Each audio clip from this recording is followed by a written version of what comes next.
galera, beleza? Como é que vocês estão? Meus amigos, se existe um dia calmo e tranquilo na política brasileira, eu ainda não o conheci. Ontem, mais uma vez, tivemos um dia bastante agitado e com algumas confusões. Finalmente, a sabatina do André Mendonça foi marcada. Vai acontecer na quarta-feira, dia 1º.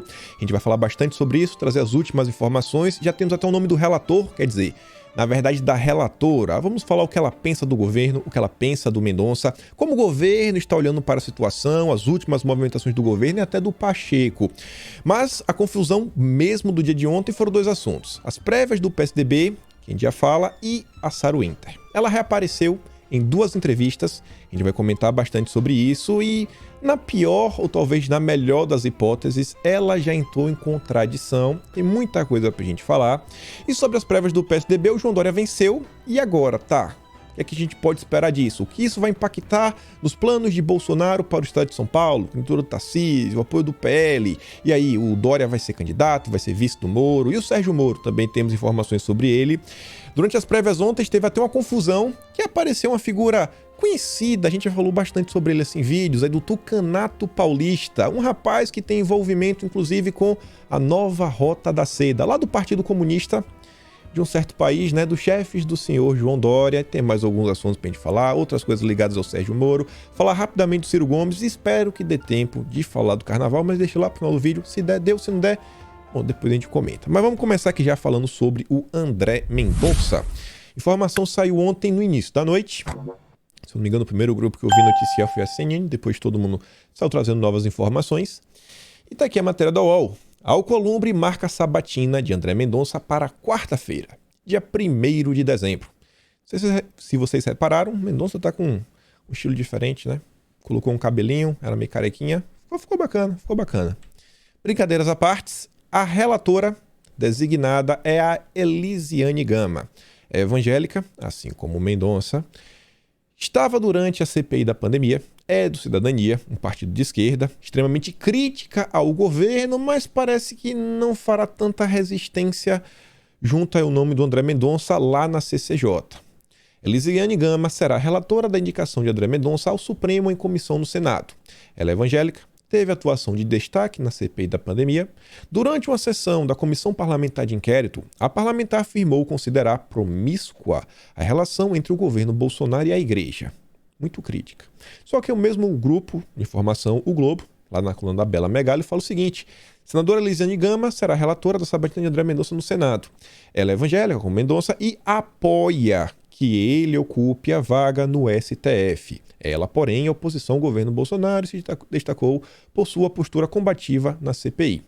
Por mais que ela seja crítica ao governo, a tendência é dar um relatório mais favorável à indicação do nome do André Mendonça. Principalmente aí porque você vê nos últimos dias uma intensa movimentação da base evangélica. Comentamos no vídeo de ontem, inclusive os empresários, aí pessoas ligadas, né, aos evangélicos no Brasil como um todo, estão disponibilizando 8 pequenas aeronaves para evitar qualquer problema que o senador não conseguir chegar a tempo para votar. E aí, vejam só, o placar de André Mendonça no plenário. A Frente Parlamentar Evangélica mapeou 54 votos para aprovação de André Mendonça na sabatina no plenário do Senado. Nos cálculos dos deputados, o ex-advogado-geral da União pode receber somente 3 votos a menos que Cássio Nunes Marques, aprovado com 57 votos. Até o momento, assim, olhando sobre a perspectiva do governo, que vem saindo na imprensa, algumas pessoas falando, na pior das hipóteses, teria hoje 40 votos. Na pior das hipóteses, hoje. Até quarta-feira, às vezes, as coisas podem mudar. Você sabe que o Alcolumbre também está planejando. Na melhor das hipóteses, aí estão se falando em 54 votos. O Mendonça precisa de 41. Na verdade, primeiro, ele tem que ser aprovado na CCJ por uma maioria simples. A CCJ consta com 27 senadores, se eu não estou enganado. Então precisaria aí de 14 votos, seria aprovado na CCJ e depois iria para o plenário. E sobre essa primeira fase, a CCJ, o governo já está se movimentando. O governo vê risco de derrota de Mendonça e impõe plano para influenciar senadores. Em meio à perspectiva de votação apertada no Senado, né? O governo ali pensou, como falei, na pior das hipóteses teria 40, tem que ter 41 votos, então faltaria um. Apertado no Senado, e o risco de derrota da indicação do Mendonça para uma vaga no STF, O governo de Jair Bolsonaro adotou como estratégia tentar ampliar a margem de aprovação na votação anterior na CCJ. Assim, eles esperam influenciar os demais senadores para a decisão no plenário. O governo está trabalhando para tentar fazer com que a primeira etapa, a CCJ, o Mendonça seja aprovado com um grande número de votos, para já vir forte da CCJ e tentar influenciar na decisão do plenário, aqueles senadores que estão meio assim, né, não queriam muito votar no Mendonça e tudo mais. O governo está trabalhando aí firme e forte.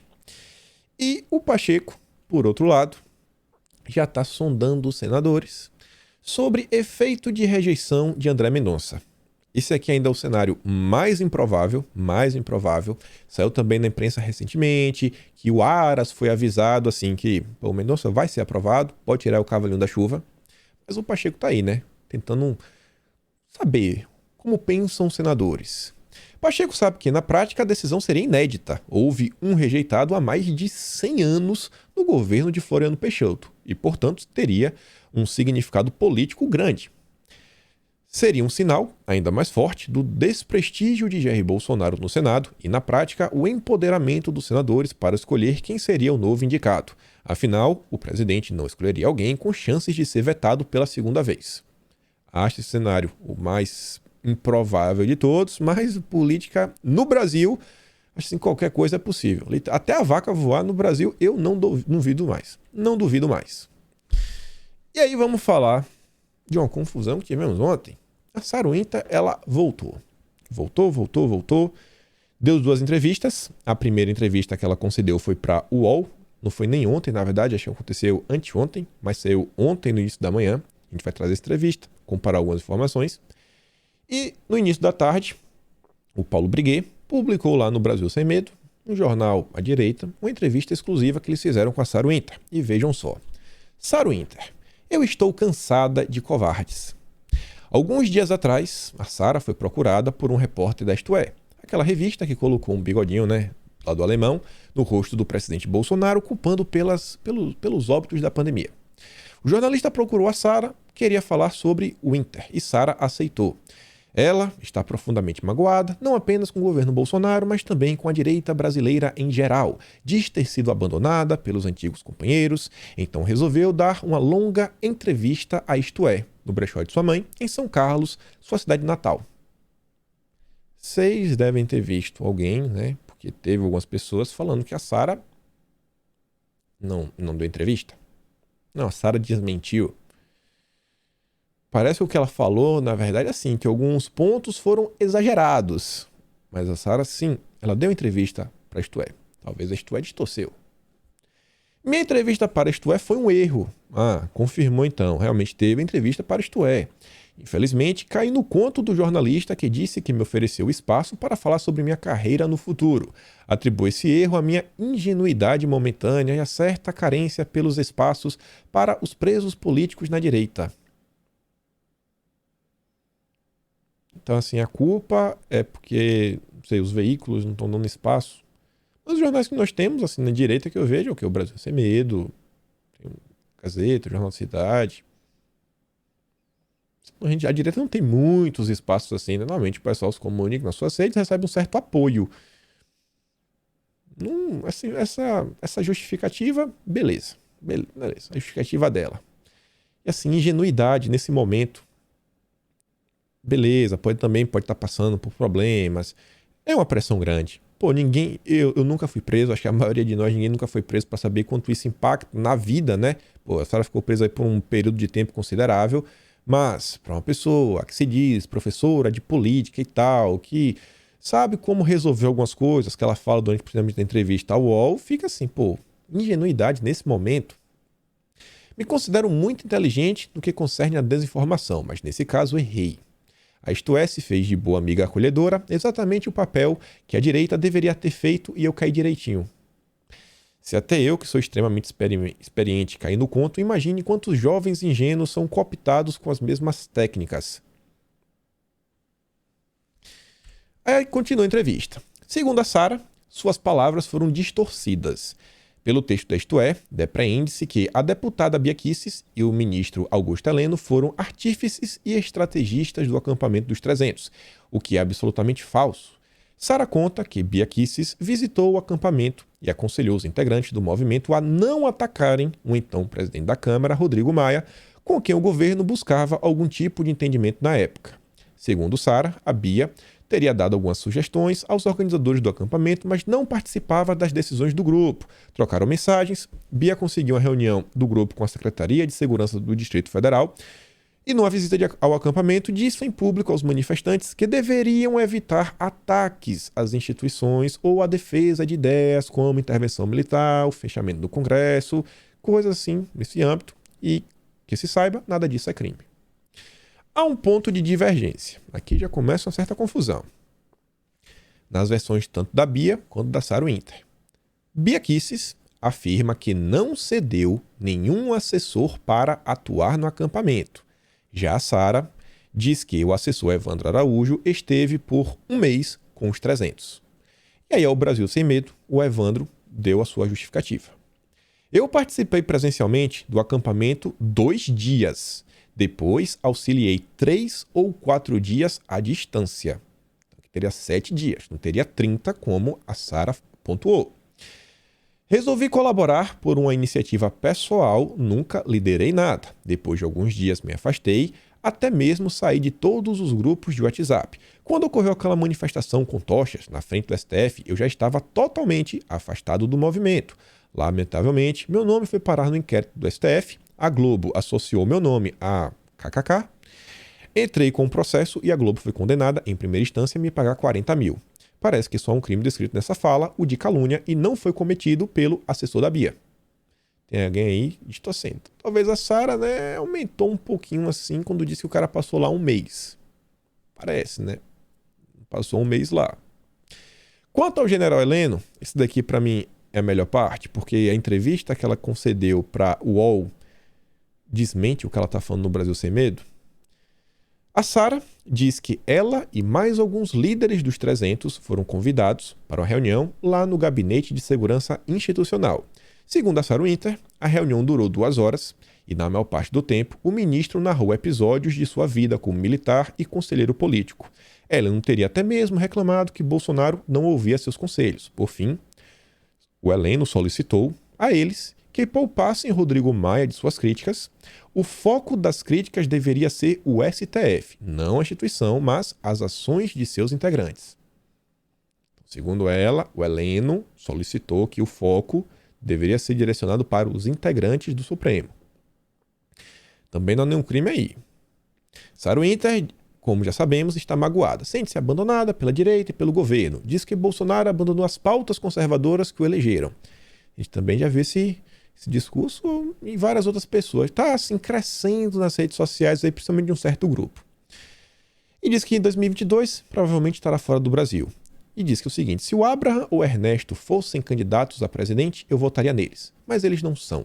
O que temos hoje é Lula, é Ciro, é Moro, é Bolsonaro. O presidente errou muito, mas se as eleições fossem hoje, eu votaria em Jair Bolsonaro. Nos últimos dias, a Sara tem sido alvo de muitas críticas por parte da direita. Fui chamada de traidora, mentirosa, ressentida. Falam mal de mim, mas não tem coragem de falar do Alexandre de Moraes. Eu sinto que todos os dias as pessoas falam uma coisa do Alexandre de Moraes. Quando saímos às ruas em 2018, o que esperávamos era coragem, mas não é coragem que estamos vendo agora. Eu estou cansada de covardes. Não sei o que ela espera, né? Principalmente assim, quando diz em relação a pautas. Eu acho que tem muita coisa que depende do legislativo, e o legislativo, assim, né? São 513 deputados, 84 senadores, tem coisa que também só o Supremo. Então, exigir algumas coisas puramente do governo e falar que isso é falta de coragem, bom, eu discordo. Já para o UOL, a coisa já subiu o tom. Quando Lula e Dilma eram presidentes, eu podia gritar. Ela podia gritar, né? Eu sou arco-íris. Ela já gritou isso daí, ela já pintou o corpo, né? Protestava sem roupa, só de calcinha, né? Um protesto assim, feminista e tudo mais, né? Meu corpo, minhas regras. Realmente podia gritar à vontade. Ela continua podendo gritar essas mesmas coisas. Continua podendo. E nessa entrevista ela fala diversas coisas que, assim, que ela tinha liberdade, não era Lula, e agora, como é que pode falar que o governo é conservador?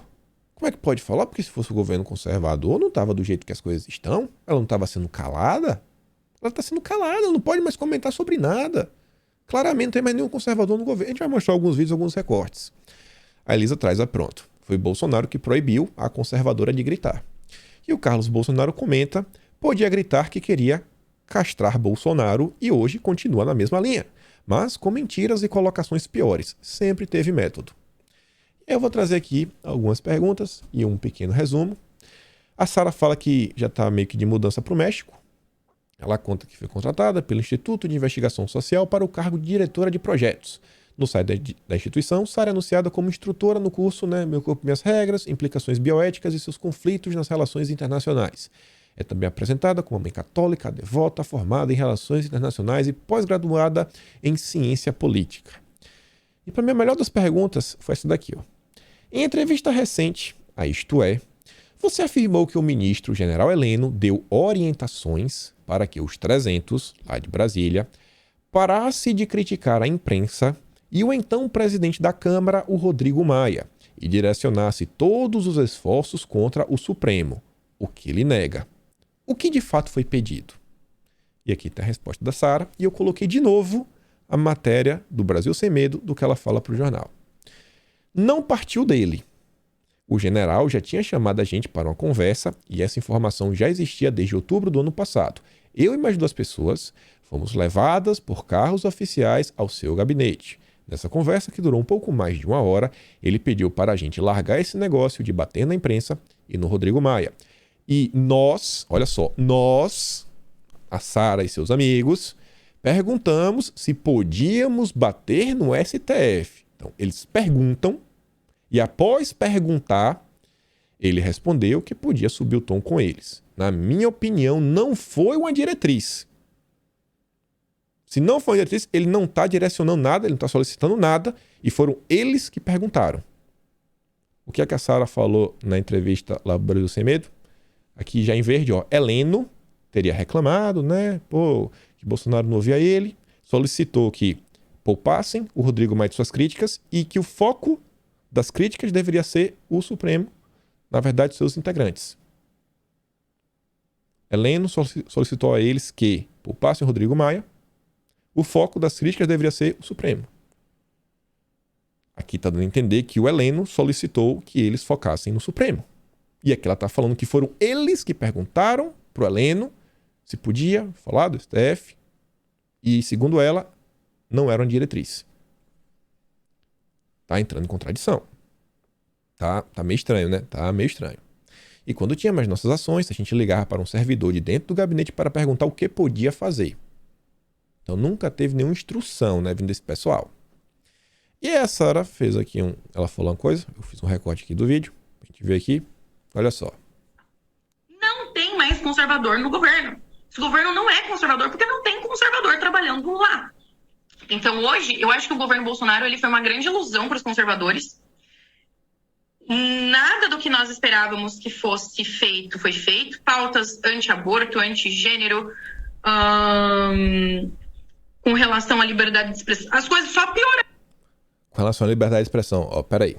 Sara, então, pautas, leis, são do leis legislativo, o governo executa. Pode ter as MPs e os decretos.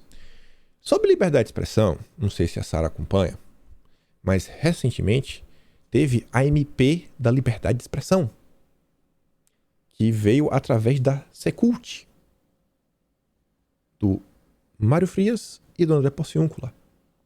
Quando ela fala que não tem nenhum, ela ainda diz o seguinte, porque o vídeo aqui está cortado. Ela fala que tem o Nadalim e o Rafael Nogueira, só. Na própria equipe do Nadalim também tem o Fábio. Tem o Vitor, que eu não lembro o segundo nome agora dele. Tem o pessoal da Secult, tem o Felipe Martins. Isso daí desses mais famosos. Tem o Pedrinho que estava na Secom, agora está lá na Cultura também. Então, assim, é um discurso que fica meio difícil de levar à frente, né? Porque quando a gente compara com a realidade, ele fica meio complicado. Mas vamos continuar ouvindo. Como que, assim, é uma ilusão muito grande achar que os conservadores estão no poder. Se os conservadores estivessem no poder, não ia ter tanta gente presa. Se os conservadores estivessem no poder, não teria tanta gente presa. O que é poder, senhorita Saruinta? O que é poder? Estar no poder? Não existe estar no poder, estar em cargos. Em cargos que, em tese, às vezes possuem poder. Só vou aqui tentar dar um exemplo. A gente olha, por exemplo, para a Câmara dos Deputados. Temos 513 deputados. Vocês sabem o nome dos 513? Eu tenho certeza que não. Eu tenho certeza que alguns, os do seu estado, talvez você saiba. Pô, aqui de São Paulo é o seu nome daqui do estado. Mas tem deputados como Arthur Lira. Todo mundo conhece. Ele é o presidente da Câmara. Deputados como Eduardo Cunha, que já passou, todo mundo já ouviu falar o nome. Michel Temer, enquanto deputado. Então, dentro da própria política, existem pessoas com mais poder e menos poder. Você ter poder não significa que você ter um cargo, você tem poder. Até dentro do próprio Supremo Tribunal Federal, que tanto recebe críticas, a gente vê que tem ministros que têm mais desenvoltura, né? Tem sim, um pouco mais de articulação dentro da política, e outros que têm menos. Então, querer falar porque as pessoas foram eleitas para o executivo ou para o legislativo, e isso daí iria mudar toda a estrutura de um país, eu posso estar enganado, mas eu ouvi alguém... Quem foi que do MEC deu entrevista? Eu não lembro quem foi. Eu ouvi alguém do MEC dando entrevista falando que só o MEC contava com quase 300 mil funcionários. E você achar porque você elegeu um presidente e que botou uns ministros, você vai conseguir comandar 300 mil pessoas na canetada. Isso me parece um pouco de inocência, ou no mínimo assim, uma criação de uma expectativa tão grande, mas tão grande, que seria completamente impossível de Bolsonaro cumprir. E aí você fala, ele descumpriu as pautas. Ele se vendeu. E em todo esse campo de pessoas, assim, quais são as pessoas que estão com o Bolsonaro? Elas são o quê? Todo mundo é centrão? E o que é centrão, né? São pessoas que não têm valores? Ou são o quê? Liberais? Todo mundo, ou toda turma de esquerda que tá lá. Todos os ministros são de esquerda. E quando fala assim, do governo, não tem nenhum conservador no governo? Será? Mas vamos continuar. Guarda, gente. Tá pior. Quando o Lula e a Dilma eram presidente, eu podia ir pra rua gritar o que eu queria contra o governo. Agora eu não posso. Assim, qual é o poder que o Bolsonaro tem? Nenhum. Gritar contra o governo. Você pode gritar contra o governo, minha filha. Você pode gritar. Grita à vontade, mas você não gritou contra o governo. Você não tá gritando contra o governo. Esse que é o problema. Tem uma frase que eu tava conversando comigo meu, às vezes eu acho que falta na direita, assim, avisar pras pessoas. Pessoal, o mal é injusto. Viu? O mal é injusto. Se vocês estão pontuando que tal e tal e tal pessoas são maus, em geral, o mal é injusto. Quem respeita as regras, quem joga dentro do jogo, é o bonzinho, não é o malvado. Ao contrário. Hoje, quando a gente tenta fazer uma crítica construtiva ao Bolsonaro e ao governo, com o intuito de viu? ajudar o governo a melhorar, ajudar, tá hoje bom. os bolsonaristas, eles falam assim, ai, coitado do presidente, ele tá sozinho lá. Então o Bolsonaro, ele conseguiu, olha só isso, o Bolsonaro conseguiu um feito, que foi ser um líder de uma nação, o qual os seus liderados não têm admiração por ele, mas sim misericórdia, dó, pena. Você não consegue liderar uma nação quando seus liderados têm por você não respeito, admiração pela sua coragem, mas sim pena. E para mim isso é muito triste, porque mostra que ele não tem força o suficiente para se manter no poder. Vocês têm pena de Bolsonaro ou vocês respeitam ele, admiram ele, acham ele um cara corajoso? Quase morreu, fez 6 cirurgias, ainda tá aí, peitando muita coisa, né? Mexendo com pessoas bastante perigosas. A apreensão de drogas, assim, teve recordes. E normalmente quem lida com esse tipo de substância é uma galera da pesada, né? Eu mesmo não queria procurar confusão com essa gente, mas, segundo ela, é só um sentimento de pena. Carlos Bolsonaro fez um comentário que, anteontem, que eu acho que encaixa um pouco nessa situação aí, que ela disse que crítica construtiva, né? O governo não faz nada pela liberdade, não faz nada sobre isso, nada sobre aquilo outro. E o Carlos falou, sendo a terceira via e a imprensa parte da gangue do presidiário solto, seguem na tentativa diária de atingir somente o presidente para depois tentar impor com os institutos de pesquisa a narrativa de desgaste com a massa de fake news e desinformação despejada. O método sempre foi mais cristalino que a água do poço. Basta notar o carnaval que fazem sobre determinado tema ilógico, orquestradamente. Na verdade, não era nem esse post aqui que eu queria pegar, eu até me confundi. Deixa eu vir aqui no Twitter oficial do Carlos Bolsonaro. Quem sabe faz ao vivo. A gente vai nessa. 150. Carlos Bolsonaro. Que foi, na verdade, uma postagem que ele fez sobre questão que envolve armamento. Aqui, ó, ao vivo no tweet do Carlos. Aqui, ó. Foi mal, copiou errado. O governo Jair Bolsonaro, via decretos e portarias, permitiu que mais cidadãos pudessem comprar e portar armas de fogo legais para sua defesa. Há candidatos à presidência já prometendo voltar a desarmar a população caso se elejam. Só bandidos terão armas. Obviamente, ainda muito o que se fazer e muitos destes avanços dependem de deputados federais e senadores respeitadores da Constituição para que o direito à legítima defesa avance mais. Reflitamos sobre seus possíveis postulantes e quais seus compromissos, lembrando que sempre que ditaduras, historicamente e como método, avançaram e se impuseram primordialmente com a retirada das armas legais dos cidadãos.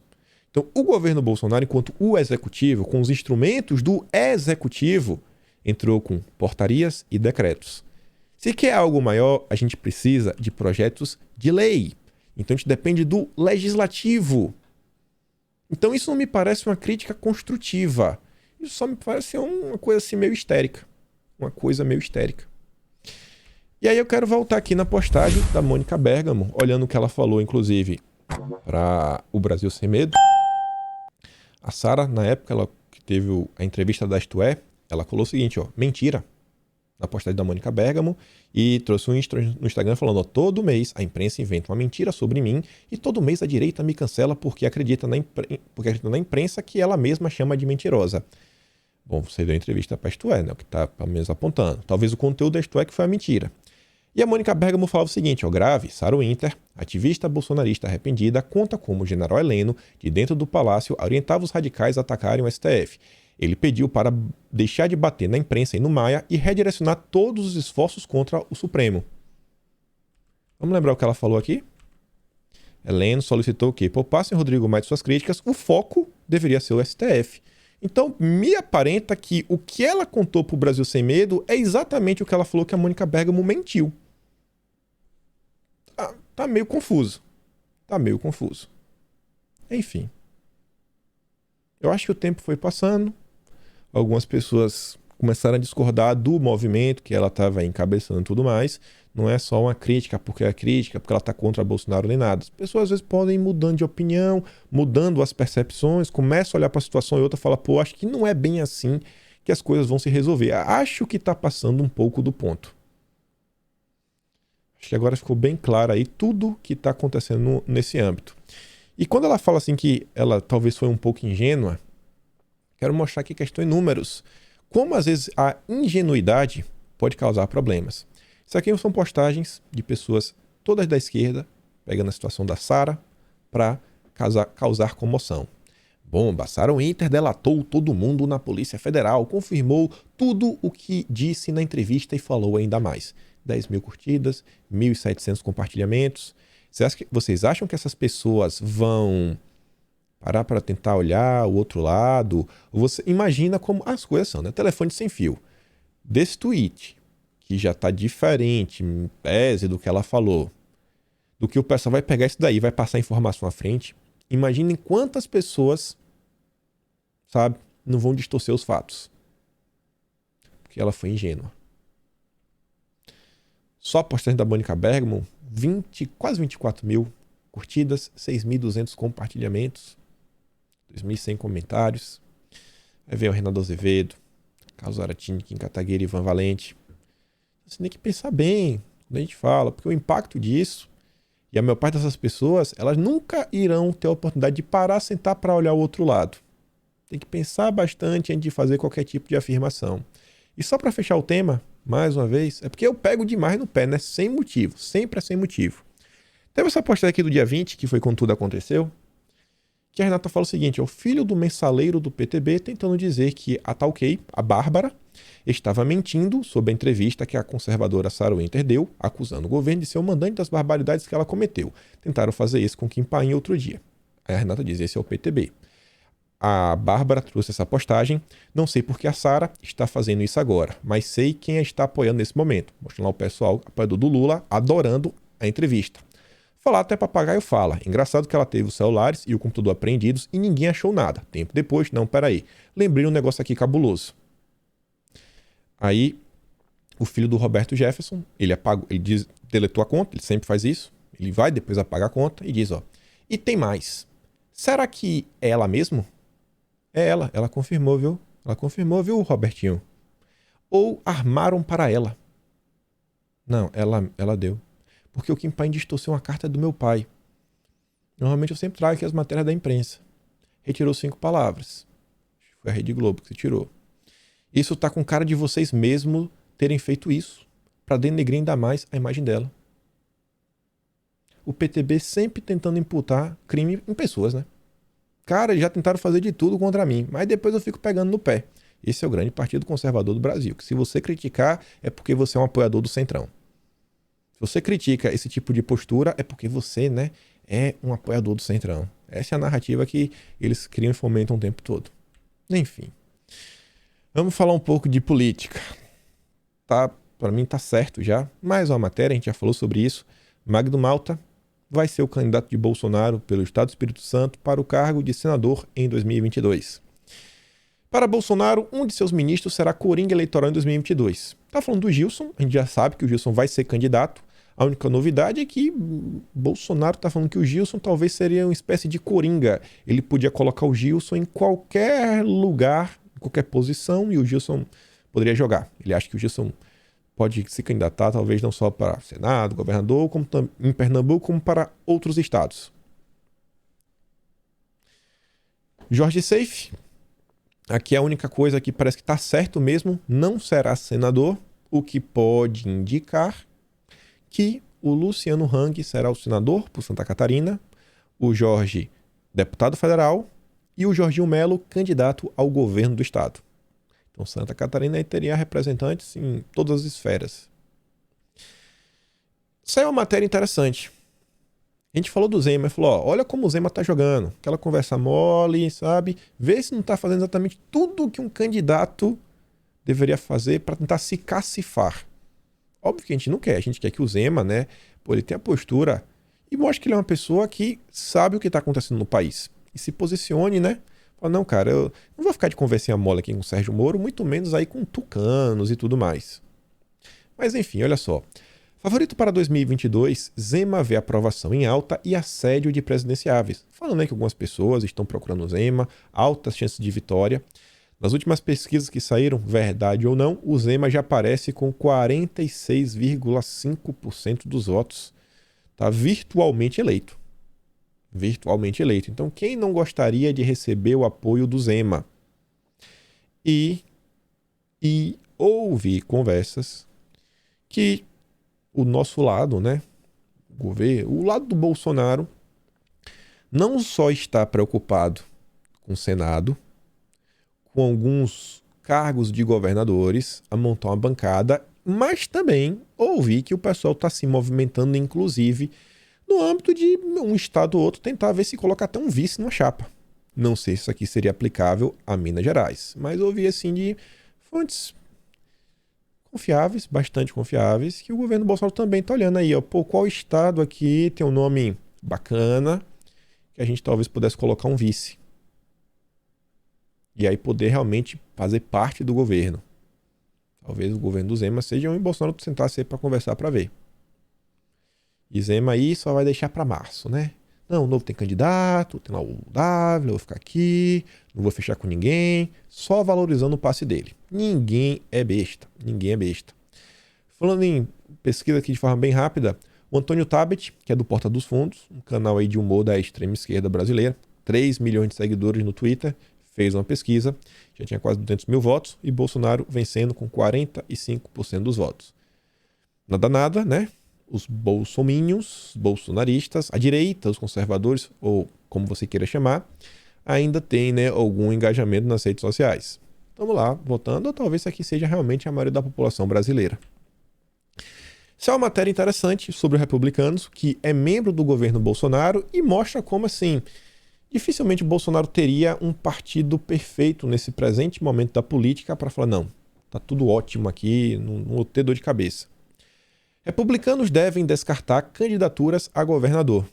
O João Roma, o ministro da Cidadania, está pensando em ser governador pela Bahia, é dos republicanos.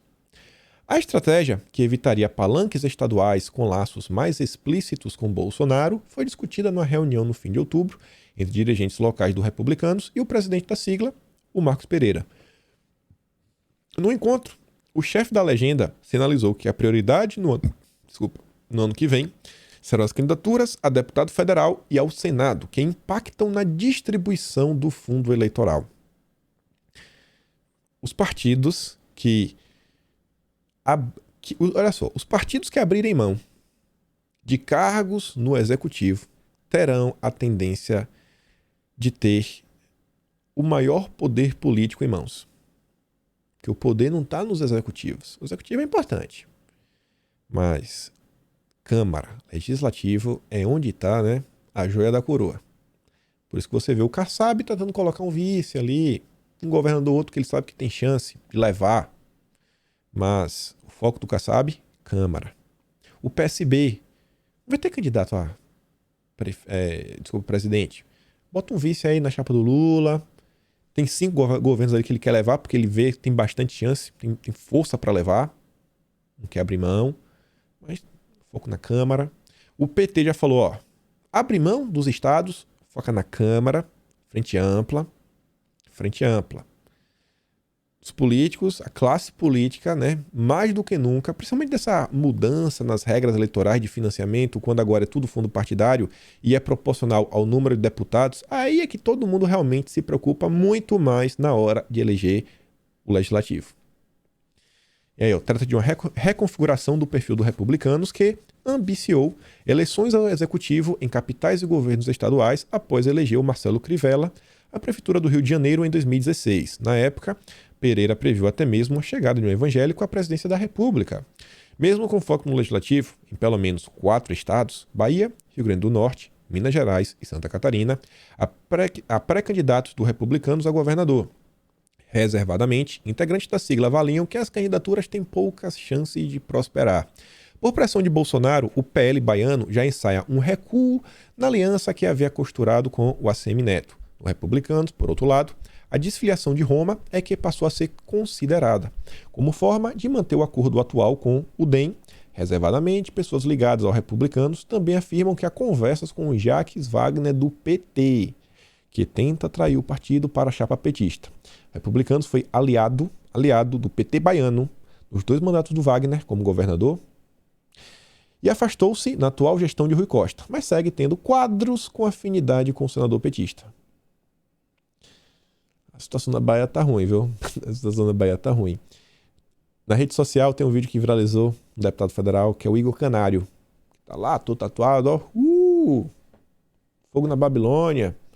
E bate o carro e tudo mais. Eu fiquei surpreso que a pessoa não conhecia o cara Igor Canário. Todo baiano sabe quem é Igor Canário. O príncipe do gueto, né? O apelido dele. Foi eleito. Infelizmente, a realidade de alguns locais não são iguais às redes sociais. Nas redes sociais, você encontra pessoas mais esclarecidas. Mas no dia a dia do povo, assim, é complicado. É complicado. Essa campanha tradicional, offline, sabe? Trazer estrutura, prefeitos, vereadores para apoiar deputados, isso acaba fazendo uma certa diferença. Espero que na Bahia, pelo menos, a gente eleja, sabe, uma quantidade, sim, substancial de deputados. Tanto no estadual quanto no federal. Porque no federal, a única que eu lembro que era a federal do Bolsonaro era a Daiane Pimentel. Olha o que a Daiane Pimentel se tornou. Olha o que ela se tornou. A Bahia é um caos. Minha Bahia tá um caos. Após polêmicas, Lula pretende ficar quieto até o começo de 2022. Fala do Lula hoje bem rápido. Isso aqui, na verdade, é uma dica que o Lula está nos dando. O Lula está avisando o seguinte, ó. Segundo aliados do ex-presidente, após dar várias declarações e entrevistas na recente viagem à Europa, Lula deve permanecer em silêncio. O objetivo principal seria evitar novas polêmicas, como a entrevista em que comparou o ditador da Nicarágua com a chanceler alemã. Ou seja, o Lula está te avisando que não é para você compartilhar esse tipo de conteúdo. Ele quer que esse conteúdo esqueça, que fique no passado. Ou seja, já deixa salvo que durante a campanha do ano que vem, isso aqui é tudo que o Lula não quer que você conte. Que ele é um apoiador de ditadores. Ele é um apoiador de ditadores. Pressionado por Moro, Ciro Gomes tem pedido calma. A entrada de Sérgio Moro na disputa presidencial, com 2 dígitos nas pesquisas de intenção de voto, preocupou os pedetistas, que passaram a pressionar o presidente da legenda, o Carlos Lupe, de forma a formar uma aliança com o Lula. A gente tá falando, né? Ciro Gomes, cara, esquece. Já foi. Tratoraram Ciro Gomes, não tem mais nenhuma chance. Ciro Gomes passou a pedir calma, né? A leitura dele é que a entrada de Moro na disputa representa novidade política. Por isso, apareceu tão bem nas pesquisas. Só trouxe essa matéria por causa desse parágrafo. Isso é uma coisa que a gente tem que observar. O fator novidade, ele existe. As pessoas adoram uma novidade. Abriu um barzinho novo, as pessoas vão lá. Abriu uma pizzaria nova, as pessoas vão lá provar. Mas, assim, depois do tempo passa, você não sabe se vai vingar. O fator novidade, ele realmente existe. Tem que acompanhar como é que vai ser o desenrolar disso daí. Por isso que o Sérgio Moro tá aproveitando ao máximo, tá com a agenda lotada, já tá com viagem agora marcada para o Nordeste, para sair apertando mão em todo mundo, tentar ver se realmente toma atração a sua campanha. Ciro redireciona artilharia contra Moro nas redes sociais. Triste fim do Ciro Gomes. Adeus aí, Coroné. Mais uma vez... O Ciro nunca teve chance, né? Não sei o que o Ciro tá pensando. E aí, olha só.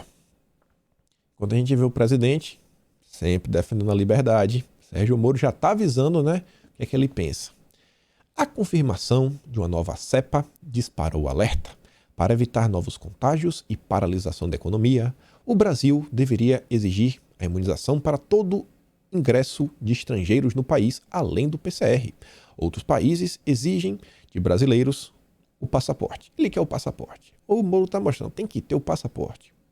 Então, quem aí, né, contra, já sabe que não dá para votar no Moro, né? É uma pauta que o Moro defende. Ainda que isso seja aprovado lá no Legislativo ou até o Supremo, que já foi questionado pelo Randolfo Rodrigues. A gente vai falar disso, espero que dê tempo. A Elisa diz, demagogia barata. Esse sujeito é tão cínico que a todo instante flerta com autoritarismo e discursa ao contrário. Só lembrar da portaria conjunta que ele fez com Mandetta, que liberava uso de força policial durante a pandemia. Quero ver o Sérgio Moro ter culhão para falar sobre o carnaval. Isso ele não fala. Tá caladinho. Ó, tá caladinho. Do carnaval ninguém fala. E olha só. Adorei essa pequena montagem que a Paula fez. Manda para seus amigos, pra mostrar a cara de pau do Sérgio Moro. Por que Santos Cruz foi demitido? Saída do general Santos Cruz foi discutida hoje entre ele e Jair Bolsonaro. Matéria do Globo, do dia 13 de junho de 2019. Santos Cruz não pediu para sair. Foi a decisão de Bolsonaro. Santos Cruz não pediu para sair. Ele foi demitido por decisão de Bolsonaro. Isso em junho de 2019. Aí você vê a matéria recente. Saiu na Veja. Frase do dia, Sérgio Moro. Abre aspas. Santos Cruz não teve nenhum receio de se retirar do governo. Oi? Ele foi chutado. Quando percebeu que, na verdade, o plano do governo não era construir um país melhor, mas simplesmente atender objetivos pessoais do governante no poder. Isso demonstra desprendimento, demonstra caráter, demonstra credibilidade. Não, mentiroso, hein? Cadê? Fake news, Moro. Moro, pare de compartilhar mentiras. Moro é um mentiroso. Mentiroso, traidor. Não dá. O interlocutor de Sérgio Moro com o Centrão. Essa matéria é muito curta e muito interessante. Pré-candidato do Podemos, Sérgio Moro tem mantido diálogo com lideranças do Centrão. Olha só, rapaz, por meio de interlocutores. Um deles é a presidente do Podemos, a deputada federal Renata Abreu. Ela tem conversado com parlamentares do bloco em nome do ex-ministro. Renata Abreu conversando com pessoas do Centrão. Por que eu falei que isso aqui é interessante? Fui lá dar um rolezinho no Twitter da Renata Abreu e olha onde ela estava. Olha só, olha só, olha só. Ouvir e debater ideias fazem parte do processo. Estou aqui no Rio de Janeiro, junto com o presidente nacional do PSDB, Bruno Araújo, ouvindo pré-candidatos à presidência da República sobre suas propostas, em debate promovido pelos jornais O Globo e Valor. O Moro é o candidato da Globo, né? Não nem esconde. E você vê, olha o Bruno Araújo, rapaz. Presidente nacional do PSDB, junto com a Renata Abreu. Quer ver outra coisa bem interessante? Não sei se alguns já perceberam. Quem estava lá no Twitter percebeu. Esse símbolozinho aqui, ó. Olha esse símbolozinho. Essa postagem dela só teve 7 curtidas. E 2 comentários que não aparecem. Ela ocultou. A Renata Abreu, presidente do Partido do Moro, cuja família dela, um dos tios, em 2013, ofereceu um trabalho para o José Dirceu, para ele poder progredir para o regime semiaberto. Olha só. Gerente de hotel em Brasília. Eita, Moro! Ela ocultou as respostas. Olha as respostas que ela ocultou. Ixi! PSDB de Serra, Aécio, Alckmin, todos com processos na justiça. E ela não quer que as pessoas saibam disso, não. Isso daqui foi no dia 19. Ela ocultou. Aí veio outro cara aqui no dia 27, ó. É verdade que o Podemos vai apoiar a reeleição? O cara aí, ó, que cometeu crimes contra a humanidade no Brasil, ao invés do Sérgio Moro, o melhor juiz que a humanidade já viu atuar e tudo mais. E aí tirou, não entendi também. Aqui, no primeiro momento, né, tá apoiando o Moro e criticando o Bolsonaro mesmo assim. Esses são os democratas que cercam Sérgio Moro. Ocultam respostas. Ocultam respostas. Estão atrás apenas de bajuladores. Né? Nando Moura adora apontar o dedo na cara de todo mundo. Todo mundo que defende Bolsonaro é bajulador. Mas parece que é esse aqui que o Sérgio Moro tá procurando, hein? Rapaz... Mas porque isso é bem interessante, aquela matéria do Metrópolis e aquela foto com o Bruno Araújo. Olha só, olha só, olha só. Saiu na Veja ontem, depois das prévias. Na verdade, antes de terminar as prévias.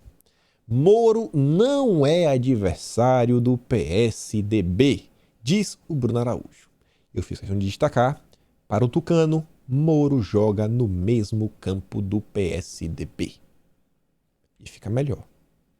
Porque aqui agora no Estadão, o Bruno Araújo deu uma pequena entrevista e perguntaram para ele o seguinte: a candidatura de Moro preocupa o PSDB? Acho que a candidatura do Moro tem um papel muito importante nesse papel de discussão e construção. Moro é visto como um agente catalisador do campo do centro e não como adversário. Sabe o que é o catalisador? É na química, é um elemento que você coloca numa reação para você acelerar essa reação.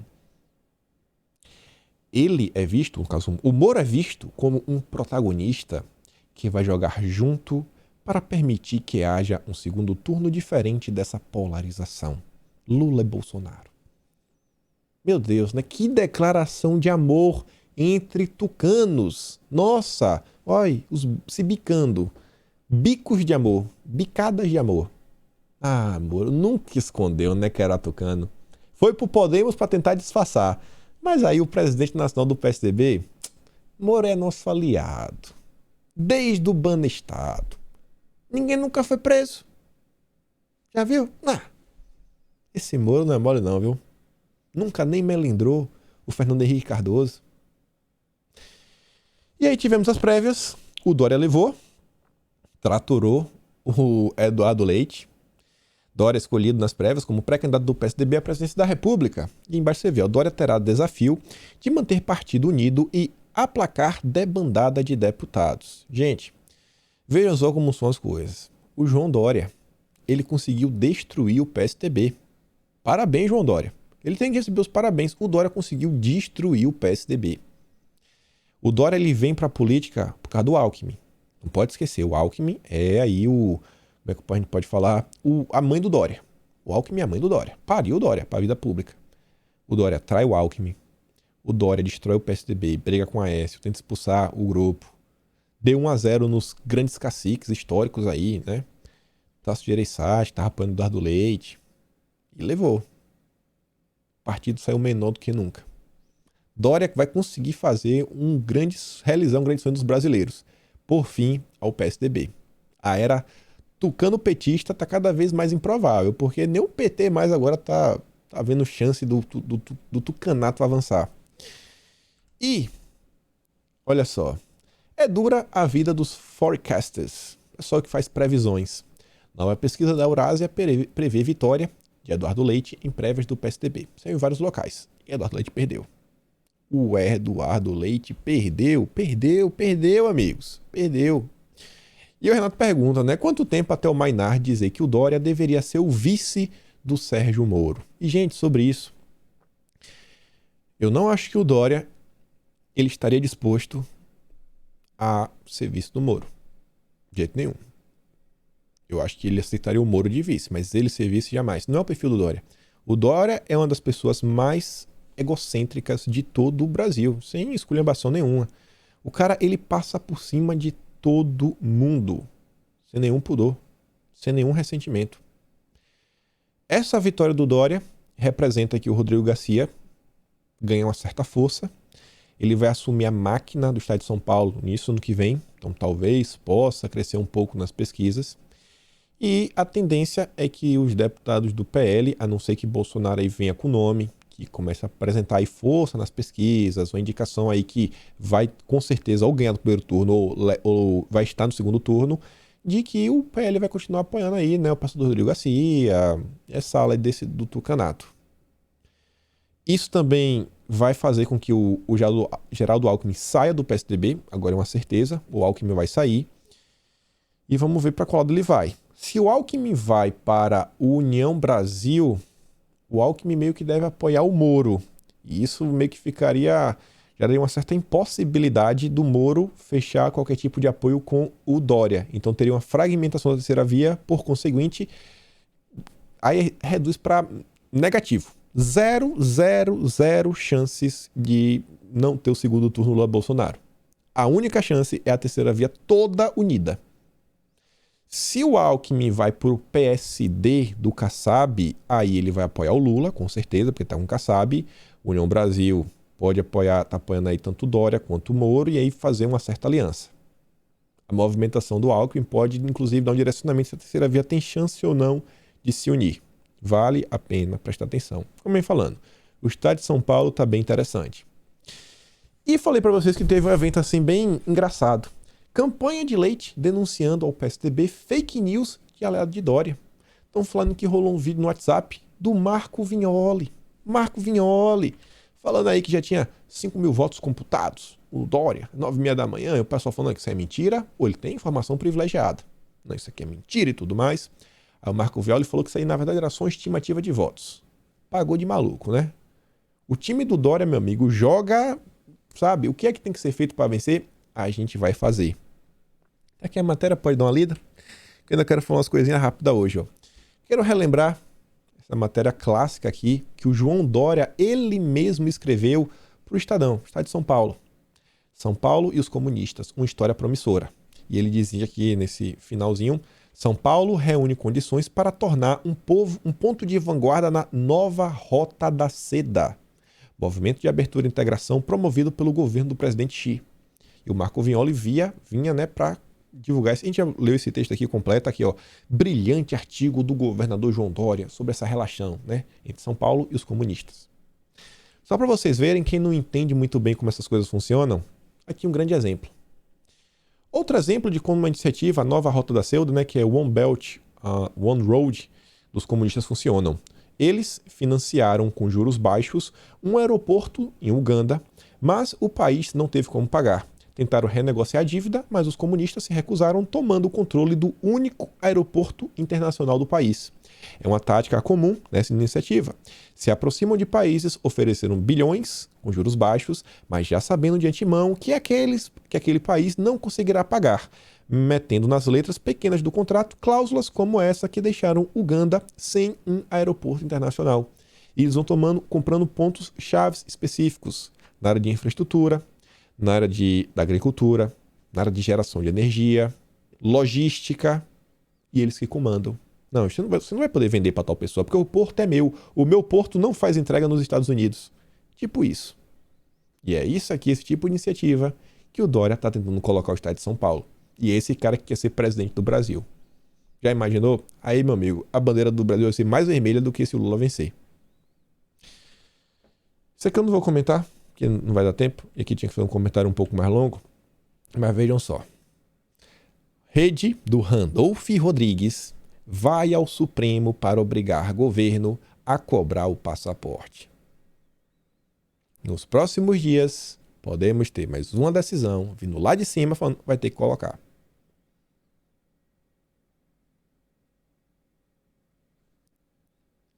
Será que o Legislativo vai colocar algum freio? Será que o Legislativo vai colocar algum freio? Eu acho que não. E depois, mas com certeza o pessoal vai colocar a culpa em Bolsonaro, né? E lá vai Bolsonaro, não fez nada e tudo mais. Olha como a situação está começando, já hoje. Imunizados não estão, né, imunes à quarta onda. Sobre essa quarta onda, se falando de uma nova variante. Trouxe aqui uma matéria que é o seguinte: preços de petróleo, do petróleo caem $10 por barril. Maior queda diária desde abril de... nem lembro quando. Caiu $10 o preço do barril. Meu Deus, finalmente. Gente, $10 é muito, muito, muito. Eita, vai chegar no final da bomba? Não sei. Mas qual é a preocupação? O mercado recebeu de forma assim, muito mal a notícia dessa nova variante. Se o mercado teve uma redução aí, sei lá, de 10% no preço, é porque assim, eles estão com a previsão que poderemos ter em 2022 novos fecha tudo, né? Sai fechando tudo de novo. Sai fechando tudo. O governo brasileiro está se antecipando. Não acho que isso aqui vai resolver a situação. Eu acho que o mundo vai ter que lidar com esse problema, como foi a questão da Delta. E nesse presente momento, fechou aí a fronteira para 6 países lá da região da África. Israel, para vocês verem como a situação está, fechou todas as suas fronteiras para todos os países pelos próximos 14 dias. O pessoal está preocupado. E nesse âmbito, no Brasil, a galera do Fica em Casa está querendo fazer carnaval. Tem método? O que é que eles querem? Será que eles querem aglomerar todo mundo? Agora, para o carnaval, bolsonaristas defendem o Fica em Casa. Né? Porque assim, carnaval é festa. A gente defende que as pessoas possam trabalhar. E sempre com responsabilidade. Críticos do Fica em Casa querem barrar o carnaval. É porque assim, o Fica em Casa é para impedir as pessoas de trabalhar. A gente é a favor de trabalhar. Quando a coisa é ligada à festa, pô, dá um tempo, reflete. Agora sim, se for para festa, depois também aceita a confusão.